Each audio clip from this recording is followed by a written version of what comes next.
Good afternoon, everybody. We would like to welcome you to this final webinar in our Faith and Disability webinar series for the 2017-2018 series done by the Collaborative on Faith and Disability. We've had a terrific series and we've appreciated all the presenters who've been part of the series. This time we're doing one with Karen Jackson is leading this. She's Executive Director of the Faith Inclusion Network, one of the most successful regional interfaith networking organizations in the country. And she's going to talk about the kind of what's the key points in what she thinks have helped with their success in their 10-year life. But let's talk a little bit about the Collaborative on Faith and Disability for a minute.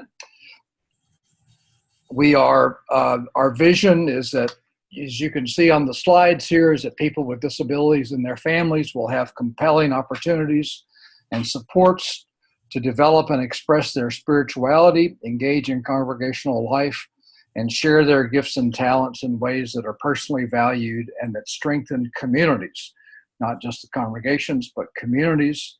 And our mission is to support people and support them through leadership in the areas of research, education, service, and dissemination related to spirituality, religion, disability, and inclusive supports. I'm Bill Gaventa, along with Eric Carter and Courtney Evans-Taylor. We were the founders of the Collaborative, and the members of the Collaborative now are a variety of university centers of excellence in developmental disabilities. Every state has one of these. If you're not familiar with your USED, as they're called, go to aucd.org and look on the map and find the one in your state. They may or may not, there are about 65 of them, so they may or may not be a member of the Collaborative. The ones who are members are people who've been doing or expressed an interest in doing projects in research or training or technical assistance or dissemination related to spiritual and faith supports. In this next year, or by the fall, we hope to have a membership process open and public for any group or person who would like to become a part of the Collaborative, with some benefits that would come with that, including the Journal of Religion and Disability. So Courtney, next slide. A few important notes. We always record these webinars and they are reposted on the website under resources. You can see the past webinars and the accompanying slides or handouts are there with them. And then questions during this webinar. If you've got a question for Karen, write it into the chat box, and we'll have hopefully about 10 or 15 minutes for questions at the end, and I will read some of the questions to her and let her respond. And so our time is brief, and so we need to get started. And we'll do some sharing about what happens next in the webinar series at the end. So it's a great pleasure for me to introduce you to Karen Jackson, who lives in the Hampton Roads, Virginia Beach, Norfolk area. Those three areas are, in my mind, are all essentially one, even though they may not think that. And she is a parent, a band teacher, and someone deeply interested in inclusive faith and ministries, and starting first with her own Roman Catholic tradition, and then about more than 10 years ago, set out to find out how come more congregations were not doing more inclusive ministries and how to promote that in her area, and has then helped to develop this Faith Inclusion Network, which I think is one of the most successful ones around the country. So Karen, you're on. Tell us what you've learned in 10 years. Thank you so much, Bill. I really appreciate being invited to share. Yes, I'm coming to you from Norfolk, Virginia, and we're experiencing some kind of crazy weather here, so hopefully we won't have any trouble with our connection. But Norfolk is really on the if you're trying to envision where we are, we're the southern part of the state of Virginia. So We have a pretty big area that Faith Inclusion Network covers. We call it Hampton Roads, quite a few cities. Since I live in Norfolk, we do a lot of our work out of Norfolk, Virginia Beach, Chesapeake, those cities. And just by way of introduction, I have 3 children. My middle child, Samantha, who's now 20 years old, has a disability. She's 20 years old now, hard to believe, and is autistic. So we've been working in the transitional aspect right now. A lot of things that I started 10 years ago, I was thinking about 10 years ago. Now we're thinking about other things as far as inclusion goes throughout the community, and of course in our faith community. So I'd like to start by telling you just a little bit about what Finn is first, before I talk some about the lessons that we've learned over the last 10 years. Finn's mission has been the same since we started, and that is to promote awareness of and provide support for the inclusion of people with disabilities in faith communities. And it really hasn't changed at all. We are very focused in 2 ways. One is that we approach it by trying to help faith communities understand, get resources that they might need to start disability inclusion efforts or disability ministries. And we also want to support individuals who have disabilities and families who are affected by disability, so that they can get what they need, and a lot of times connect with faith communities that they now are aware of in our community, that have accommodations and are very welcoming, that can help them. So we approach it from both those ways. The way it works is, you can see on this diagram, there's a lot of different aspects of the community. The faith communities, we've got community organizations and businesses, we've got disability service providers, of course, medical services, therapy. There's a lot of great work and great things happening in our community, but one of the things that a lot of people have noticed, I, as a parent looking for connecting, they're not very well connected necessarily. What Finn tries to do is be that connection, so that faith communities can use the resources, can find out about what's going on, can just share with what other congregations are doing as well in this area of inclusion. So we're sort of in the middle, trying to connect everybody. The way this works, I can give you a couple examples. One of my favorite ways this works is there's an organization that's a supported residential organization called Hope House, and they have clients who have intellectual disabilities. Mainly, they're trying to help them live independently. So every once in a while, one of the case managers will call us and say, we have a client who is interested in attending a faith community. The last call I got was from someone in a church that wanted to find a church. And he'd been attending a church, apparently. It was a small Protestant church. I can't remember the denomination, but he wasn't happy. So finally, the case manager had a couple conversations and got out of him that he really wanted to go to, as he put it, a Black church. He wanted to be in a Baptist church that he was raised in, like he was raised in that tradition. That was how he wanted to worship. And so they called me, and I got right on it. I found a couple churches. And one of the reasons why Finn is very helpful and works well is that is exactly what happened in this example. I called 2 churches. One, we had a great connection already. I know the pastor. They have started disability inclusion efforts. They just got started working with children. They understand what we're talking about. They are connected with us. The other church just happened to be a church I thought might work. They're close by to where this client lives. So I thought, they're in Norfolk, they're right here. This might be good for transportation and so forth. I called that church 2 or 3 times. finally got someone. They really could not understand what I was trying to get at, and the pastor never got back to me. Whereas I had emailed the other church. This church is called Enoch Baptist Church, and just love them in Virginia Beach. They called me back. They emailed me, called me, said, "We're all set. We're ready to welcome this gentleman. Let's set up a date to meet." So that is, the perfect thing that we want to happen. We're trying to connect people with faith communities that are inclusive and welcoming.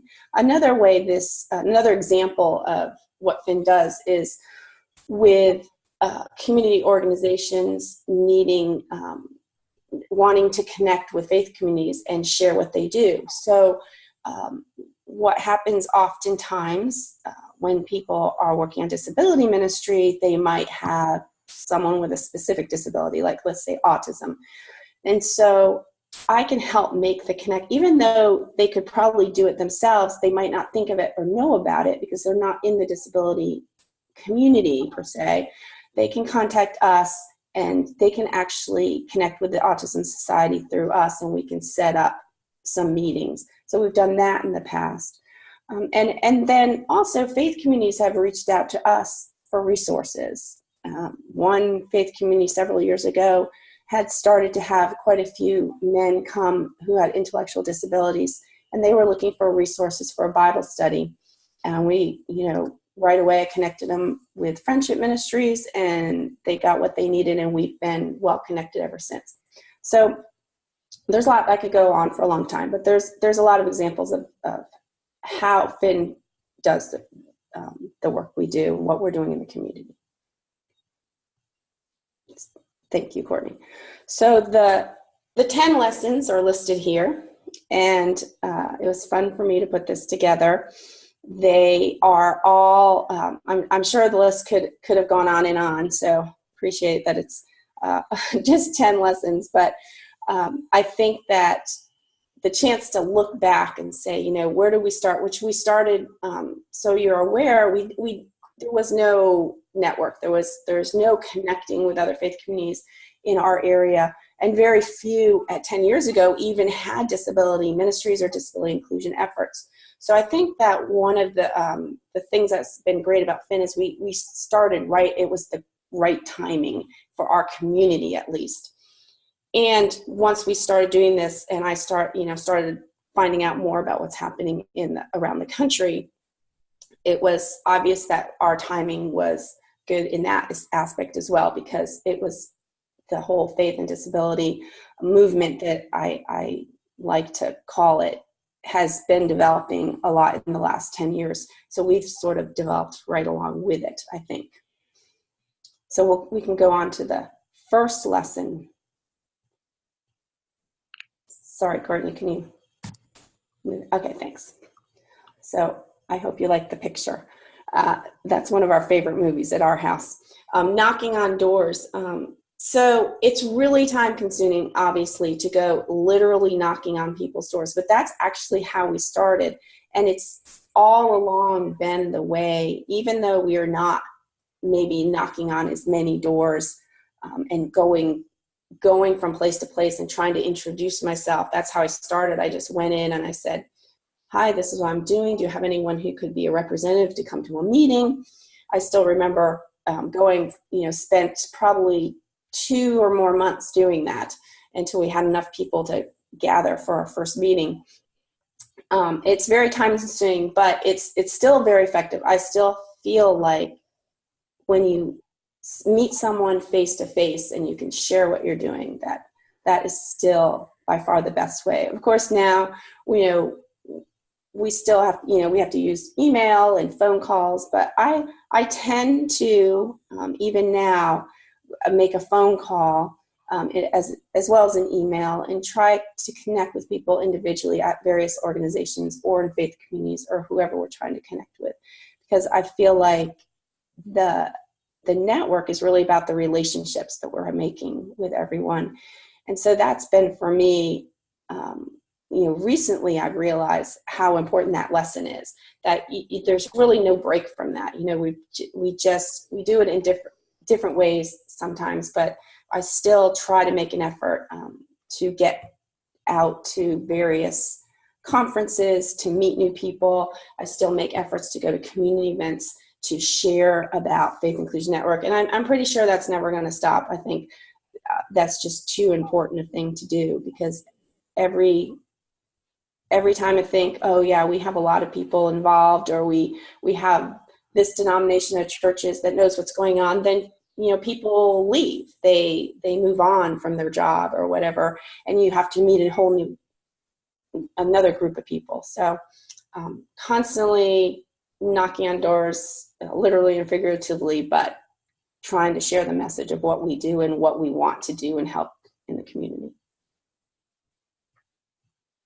So meeting faith communities where they are. This has been a really, I want to say, a hard lesson. It took me a while, and it took us as an organization a while to really be solid in understanding this. We went into this, and I had a small group of people supporting at the beginning, and eventually became our board of directors. And we had this ideal that we want all faith communities to be really inclusive of everyone, that everything they did, they included people with disabilities. But you've got a long history in some churches of a somewhat segregated effort, whether it be an adult class for people, Bible study for people with disabilities, whether it be a separate religious education class for children who have disabilities, that they've been doing it for a long time. And I really felt like the lesson that we learned is you cannot just go in and say, this is the only way to do it. We have to have total inclusion. This is it. I think the most important thing to do is to encourage and support their efforts, and then gradually trying to educate about what the possibilities are to move ahead. So that has been, and I have to say that I've had some hard conversations with people that didn't always understand where we're coming from inclusion, and probably in the beginning may have alienated some people. But as I went along and was able to kind of understand what they were doing and share little by little what I was learning about inclusion in faith communities, I learned how to speak to it a little bit better, I guess. And we've been going we still have a lot of organizations, actually, a lot of faith communities that still have somewhat segregated programs that they've had for a long time, but also they're starting to make efforts to invite those people to be part of their congregation in a lot of different ways. So that's encouraging. It's also important to share the new ideas about what's going on. On Friday, we're going to be sharing a little bit at an event we're doing in Virginia Beach about the Putting Faith to Work project, and which a lot of you might know about. And this is a really new idea for a lot of congregations. How can you help support a person with disability with finding employment? I feel like, the lesson that I've learned and that people working with Finn have learned is, you share the idea in a respectful way, and then people can take it and absorb it, and they might not move on it right away, that for sure. But being respectful but always presenting what's new, what's coming up next, what kind of resources are available, and what is being developed. And then giving congregations time to absorb the ideas. We purposely do not have a conference every single year. We do a Faith and Disabilities conference called That All May Worship every other year. We'll be doing one next year. I can talk about that later. But, I think one of the important things about doing it every other year is it gives our community and the people involved in FIN time to absorb what they've learned, to use it, to ask questions, to try different things. And then we're coming back as a community in a different place. Of course, we're hopefully adding new people as we go, but I find that definitely a lot of these ideas people have to take back and think about them and absorb them. And then it's all about respecting what they're doing and like I said, meeting them where they are, trying to move them along a little bit as far as understanding inclusion. So these are two friends of mine. They're lovely people. And the reason why I picked this picture is because I knew coming into this when I started, my experience understanding disability all came from my daughter, Samantha, who has autism. So I was sort of absorbed in that autism world. And that's all I knew. And I had a lot of learning to do personally about different kinds of disabilities, what affects people, what they are, for one thing, because I really didn't know a lot about different disabilities. And Angela to the left there is a great friend of mine who actually was one of our first board members, and she has cerebral palsy. And I had not, ever had a friend who had cerebral palsy. So personally, I had a lot to learn, and I luckily just naturally made friends with a lot of people who are affected by disability, and they were my teachers and have been my teachers and continue to be my teachers. I also think it's been important to teach the people who are working, or either they're volunteers with Faith Inclusion Network or they're on our board. They also are coming from their own experience of disability, whether they have a disability themselves, or they have a family member with a disability, or maybe they work in a service provider organization that works with a certain population of people with a disability. But whatever they're coming from, that's their own experience. And so a really important lesson for us has been to really teach about and get to know people who are part of an organization that have disabilities so they can share their experience, and that sort of widens everyone's perspective. I know it's helped for me personally, but for sure it's been something that we learned as we've gone along, and I think that we're still learning. We're still learning that, but we're getting there.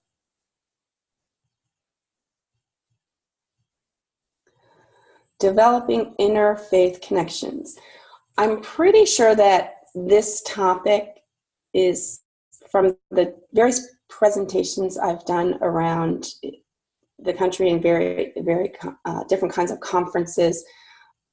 And I talk about Faith Inclusion Network. This is the topic that everyone asks about, because there are not a lot of interfaith organizations in the faith and disabilities world, and it, of course, it's going to present some issues for everyone. Excuse me, I'm going to get just a quick drink of water. The challenge, of course, is that there's a lot of people who are very passionate about including people with disabilities in faith communities, but they have very different backgrounds. They worship in different ways. They believe different things. They have different theology.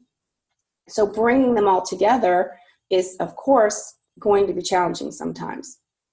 So over the course of the last 10 years, we've had a lot of experience in trying to figure this out. How do we connect people? How do we get over this barrier of people having different ideas, different belief systems?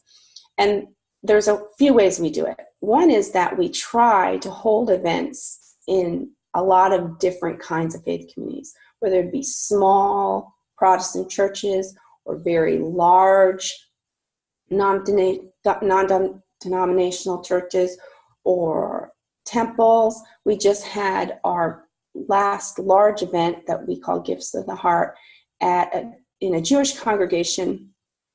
And, I learned a lot about their tradition, especially when it had to do with food, since their kitchen was a kosher kitchen. That went a long way in educating not only everyone, our volunteers working for Finn, but also everyone who attended, who were of many different denominations. And it was a very respectful event. We incorporated, the rabbi spoke at the beginning and gave a Jewish blessing over the food.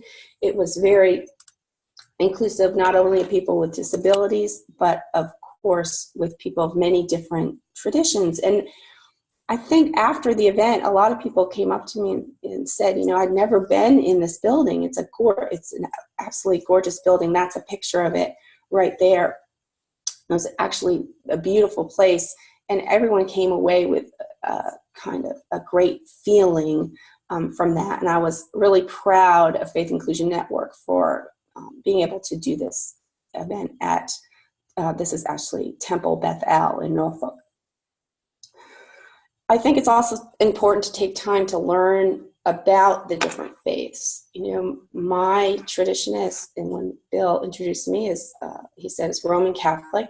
But I actually was raised in a Methodist church, so I have a little bit of understanding of the Protestant way of doing things and the Catholic, but also have a lot of friends who are Jewish. So it was easy for me to find people to ask and learn, as well as relying on some clergy members around our community who've been very open to sharing about their tradition and just sitting down. So I just really, over the past 10 years, have taken the time to sit down and learn, as well as, of course, reading as much as I could, and sharing that with our board and trying to get them to learn too, because we are an interfaith organization, but currently our board is mainly made up of people who come from a Christian background. So we're working on that, trying to get it more diverse, but we are also trying I'm also trying to educate everyone as we go. So that's been an important lesson, and it continues to be a lesson that we're learning. Developing personal relationships with faith community leaders. So of course, this leads to, like I said, meeting with people. I think that developing those connections, it's all about relationships. So, you know, we're one of the things we do a lot is hold events so we can meet people face to face, so we can develop relationships with people. And once you do that, I think then naturally the questions about and the worries about having an interfaith organization or having people understand each other, and when they're coming from such different cultures or backgrounds, they just sort of naturally even out as we all come to understand that, you know, we all care about one thing in particular, and that is making sure people with disabilities are included. That's the bottom line for us.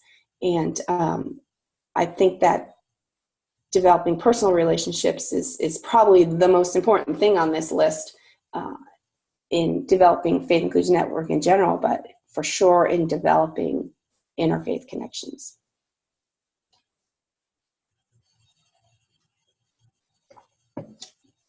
So I just alluded to the importance of events. This picture was taken just last fall at an event we had in Norfolk, and one of the things that we try to do for events is we try to incorporate as much time as possible for people to talk to each other. So yes, we present information and we try to make it relevant, but we spend a lot of time figuring out how can we get people to talk to each other, meet each other, connect with each other. So the value, as the first point says, the value of meeting people in person, that I just can't say enough about that. When you meet someone in person, then you're going to remember them. Sometimes people meet people at our events and they don't remember their name, or they didn't get their contact information. So every time we have an event, someone from Finn, whether it be myself or whoever else is helping to run it, will get a phone call or get an email that says, I met someone. They'll describe them to me, what they look like, and they'll say, I know that they are at a church in Chesapeake, and I really want to talk to them again. Can you give me their contact number? I can usually figure out who they're talking about if they didn't get the name. But it's great, and you can't do that if you don't have events, if you don't plan a place for people to meet together. The opportunity, events are so important to share knowledge. So not only have we learned that it's important to bring in excellent speakers who are experts in their field and can really share important information, but it's also important to remember that all the people that come to the event bring so much experience and knowledge with them as well. In fact, at the beginning, many years ago, when we had a lot of money to pay speakers to come from out of town, we used a great thing to do is just use the experts in your community. You know, if you're just getting started on a network like this, you know, find the people who are experts in their area or what you want to share and bring them in. They don't have to travel far. And like I said, there's so many people in the community, I'm sure, that have knowledge that they can share. Of course, it's great to bring in people from outside the community as well, and Finn has been able to do that. The other important thing about events is that businesses like to support events, and individuals as well. They understand you're having an event, you need to fund it somehow, and that's how, and they want to contribute. So when we first started way back when, and we had a budget of zero, we had to go to some businesses and faith communities and say, this is what we want to do. Can you support us with a donation to or sponsorship for this event? And that's how we, I'll talk about a little bit about the money in a little bit, a few slides, but that's how we got started. And we went that way for quite a few years, where we just had people supporting our events, and we're able to make enough money that way to also support the other things we wanted to do, like start a website and things like that. So the last point there, what's needed for event planning, it's important to have events. You have to have someone who has an attention to detail and has a vision for it. Now, I will be the first one to say that one of my personal biggest lessons I learned is how to have attention to detail. I started out with a vision, and that was good, but these kind of events, especially bigger events, need a lot of attention to detail. So I would definitely say if you're not that person and you're trying to start a network like this, you need to find that person to help you with events, because it's been a long learning process for me and the people that worked with us, because none of us really, none of the people who started on committees that did conferences and so forth, you know, had much experience with doing events. So we needed to learn a lot of lessons that have to do with being organized and being detail oriented as far as bringing people in, what's needed, materials, and so forth. But we've learned a lot in that category, I guess.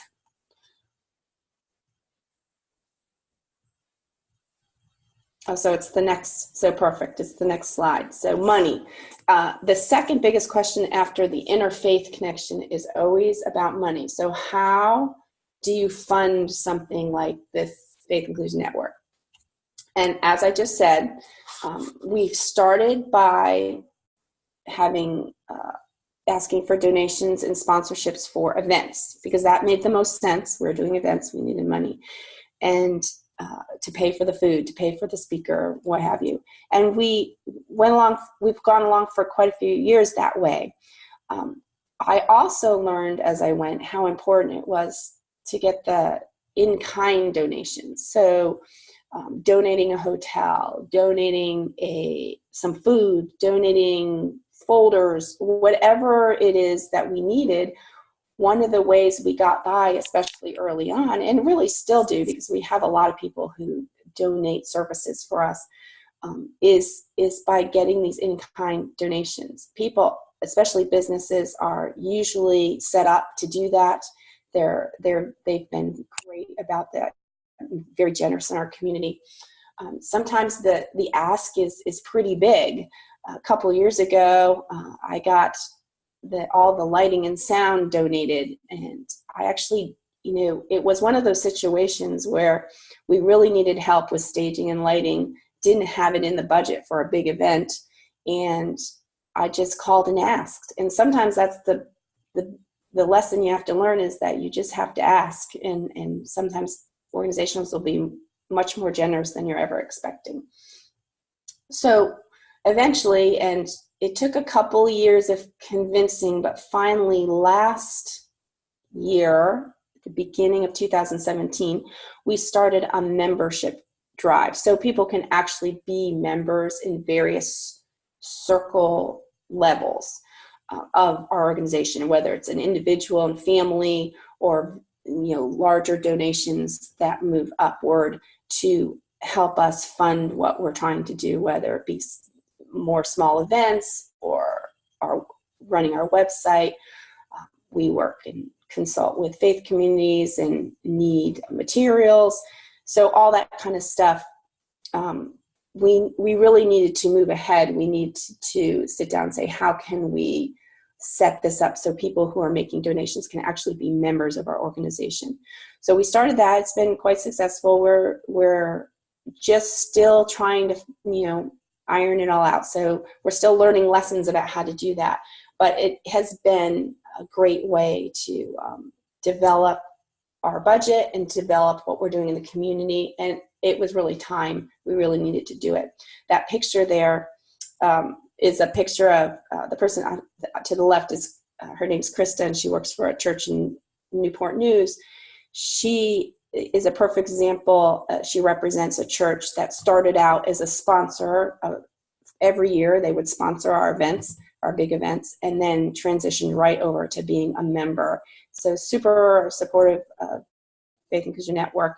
And like I said, that's what we're trying to do, is figure out how to move ahead and develop our organization. And obviously when you develop and add more things, and your budget needs to reflect that. So that's some of the lessons in funding for you.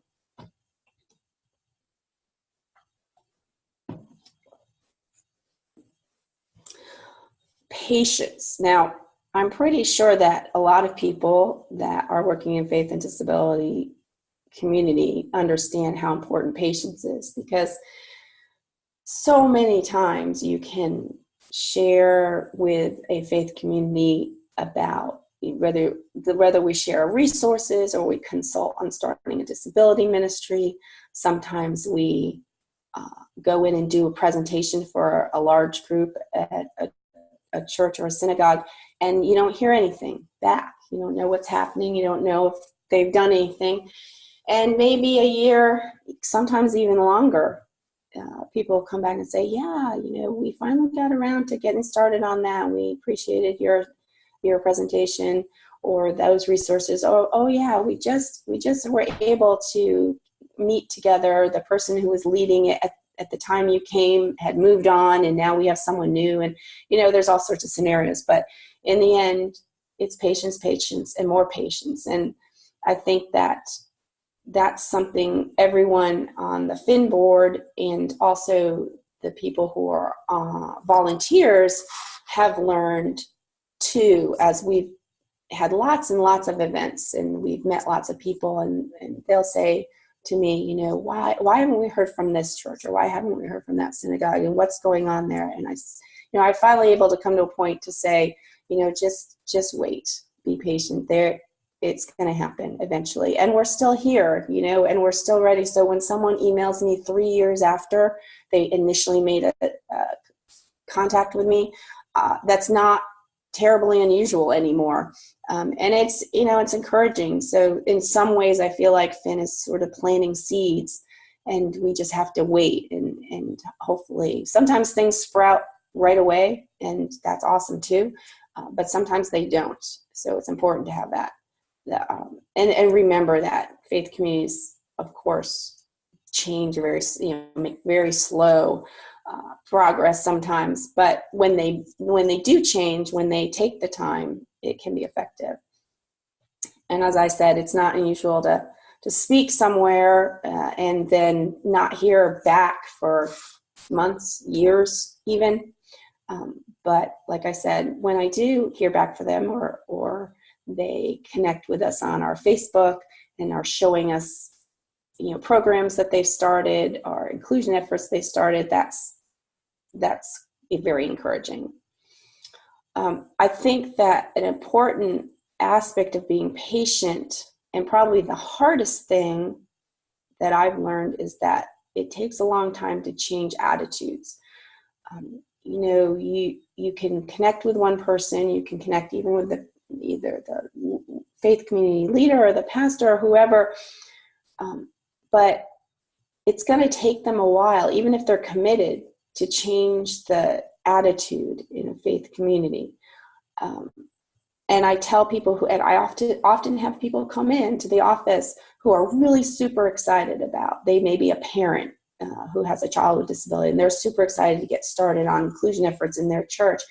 And I inevitably get an email or a phone call 3 weeks later or a month later and say, I'm having trouble getting my congregation on board. They are not understanding. And I said, you've got to have patience. It's going to take time to get everyone to understand what you're talking about and how important inclusion is to individuals and families. So patience, and more patience. I have learned that as we've gone along, and I'm constantly sharing that message with people we connect with. So partnering with other organizations. Back when we first got started, I did not know a lot about, and the people I worked with Finn, we didn't know a lot about partnering. We did our events on our own, and we still were successful. We definitely had people come to our events. Nowadays, we see the value in partnering with other organizations. For instance, on Friday, we're doing an event. We're partnering with actually 2 other organizations, NAMI, of Virginia Beach National Alliance for Mental Illness, and Eggleston Services, which is a organization that supports people. It's a supported work kind of organization. So almost every workshop we do now, we find another organization. And the reason why that's important is because you're reaching a whole nother group of people. So it seems obvious, right? But, we have to learn these things as we go. And then also, we have much stronger connections with those organizations. So even if we're not doing an event together, we can collaborate, and we can also share resources to better help people who are coming to any of our organizations. So if someone reaches out to me and says, I'm in a certain city and I'm interested in understanding more about employment, I cannot just say, go to Eggleston Services. I can say, go to this particular person who works in this department, and they are going to help you. And that's a great thing to be able to do, especially when people are really desperate for support and they don't have a lot of time to figure out who to go to. So partnering has lots of benefits. We also collaborate on projects with other organizations. The woman who's pictured here singing, we partnered, she's with an organization called Raven's Way, and it's about music and sharing music with people with disabilities.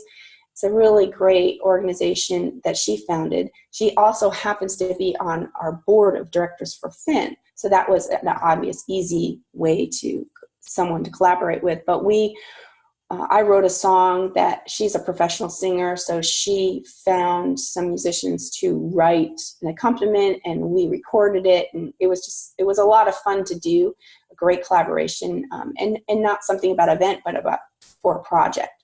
So those kind of partnerships are great too. And then also, just one more note about partnering, especially when we're doing events, it's a lot of times people assume you partner with an organization because you want to share financial costs. And yes, that does happen. I think that's helpful. But sometimes it's really just more about sharing what you're doing, getting them maybe even to just help promote something you're doing, getting them to, again, make stronger connections in the community, which is what we're trying to do. Learning from passionate leaders. So one of the joys I've had over the last 10 years is meeting people around the country who are doing great work. They're leaders in their denomination in faith and disabilities, or they are leading organizations, faith and disability organizations. So Finn, over the last few years, has invited quite a few people to a retreat. If you've been involved for a while or been to conferences, you might recognize some of the people in the picture. I think Bill's in there in this picture. And it's just so important, I think, and it's a great blessing, but it's very important to reach out to these experts, because without an exception, every single person that I've ever reached out to across the country has been generous with their time, generous with their support and encouragement, and it's just, like I said, made this experience, at least for me, leading Faith Inclusion Network and developing it, really a wonderful experience. And I rely on them. We actually, Faith Inclusion Network has three official board members who help us with various events and consult for us on a regular basis. Eric Carter and Shelley Christensen and David Morstadt. And so, you know, we continue to reach out and meet new people, of course, but I would say that not only has it been a good lesson, but to learn from these people, but really a joy to meet them as well. And my last lesson, number 10, the faith in Faith Inclusion Network. So for me, you know, my personal faith, of course, has been important. That's why I started. I felt called to do this. I was experiencing life as a parent with a child with a disability. I was looking for support in my community. I was looking to help other families who are experiencing what we're experiencing. So it's, you know, the organization is sort of born out of that. But all the people who have been involved in our organization are people of faith as well. And not just people who represent faith communities, but the people who connect with us time and again, who lead disability service organizations, who are in the medical field, or whoever we meet. They are doing work in their field, but they are people of faith too, and they're drawn to Faith Inclusion Network because of that, I think. And because we're interfaith, it doesn't interfere with any problems with, not being able to share with people across the board. We, as a board, we often pray for direction, and the way we start our meetings is with prayer. We pray for ideas, and we all believe, even though we don't all have the same exact belief system and traditions, we all believe that our faith is important to our lives and therefore important to the work we do, including Faith Inclusion Network. So the last statement there, although belief systems may differ among our members, as I just said, our underlying passion for inclusion is fueled by our faith. That's important to what we think and what we do, and it's why many of us are part of Faith Inclusion Network. So that really kind of wraps up my 10 lessons. If you want to connect with us, and of course that's what we're all about. So whether you are in Hampton Roads area, or you probably are not, if you're listening to this webinar online, you are welcome to email me, check out our website, faithinclusionnetwork.org.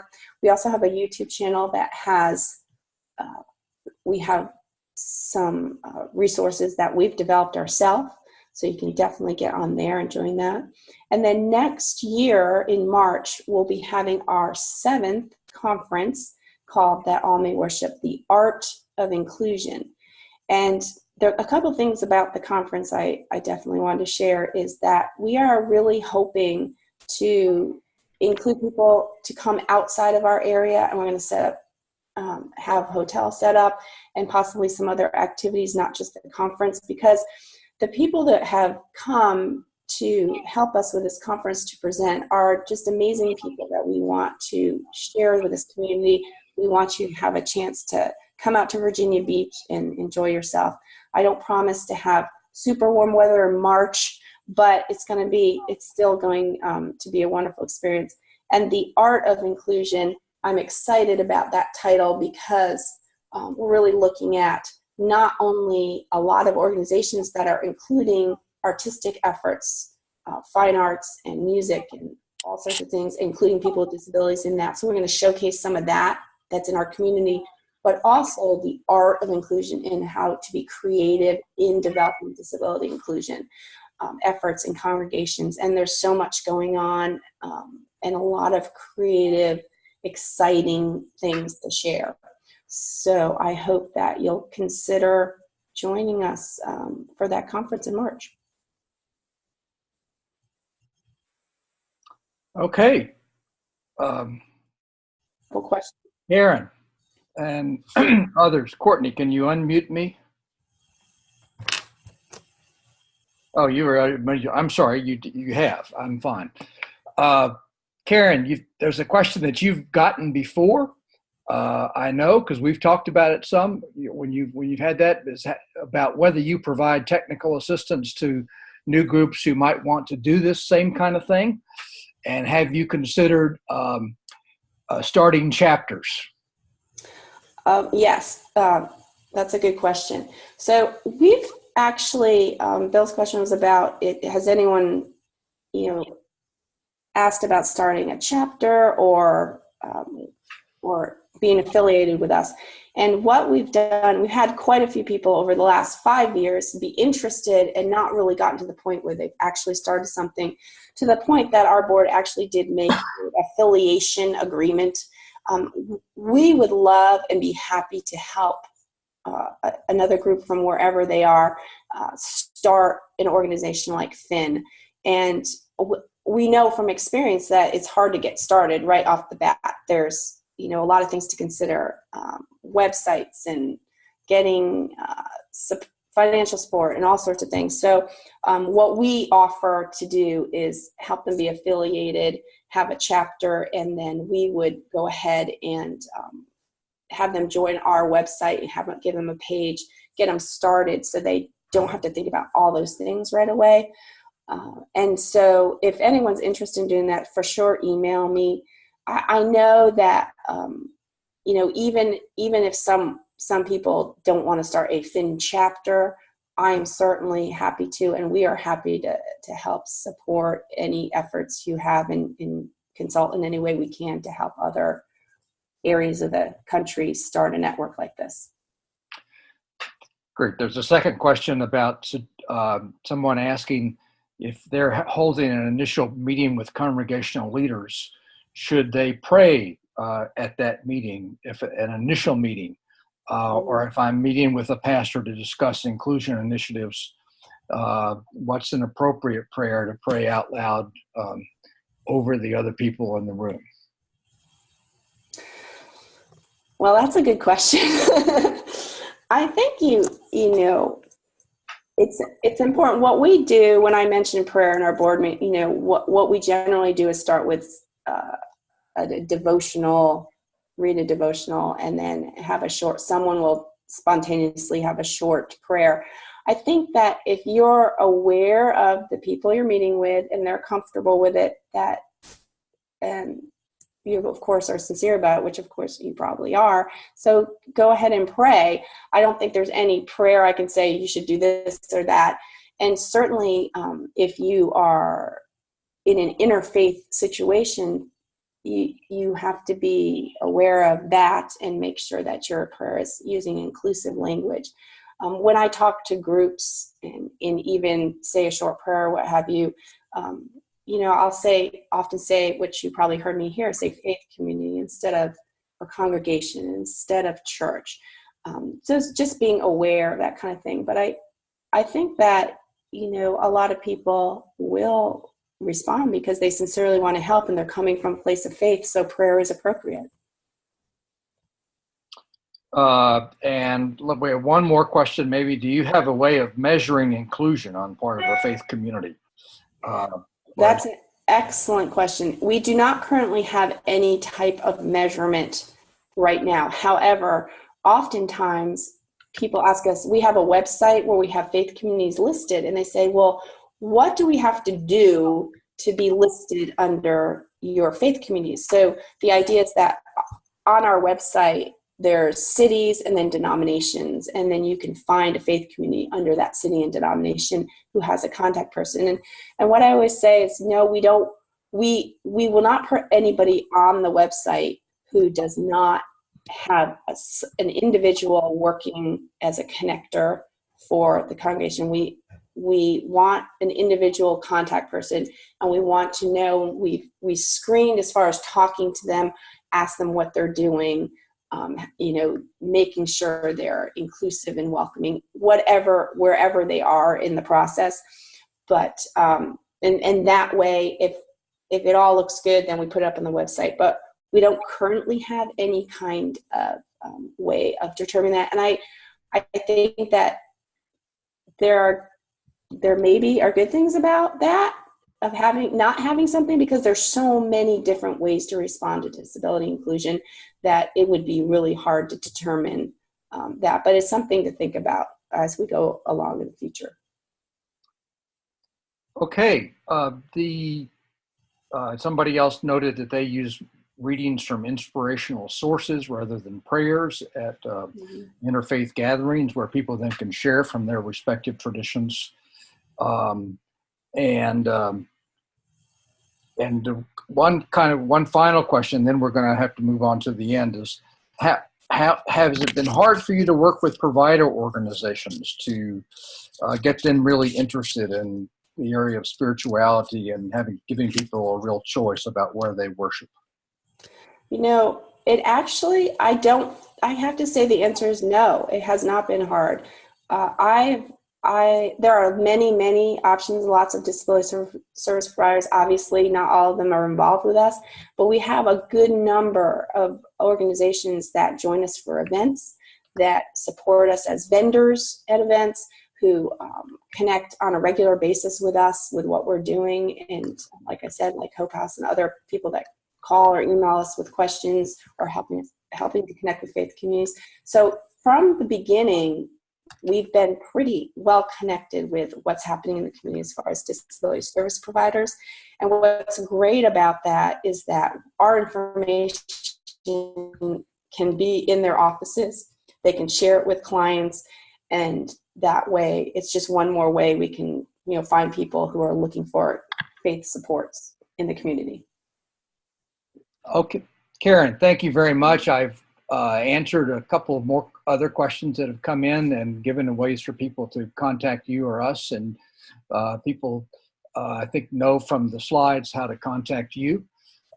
Courtney, can we go on? And I want to say something more about Karen at the end, but this is the last webinar in our spring 2018 series. We plan to begin a new one in the fall of this year.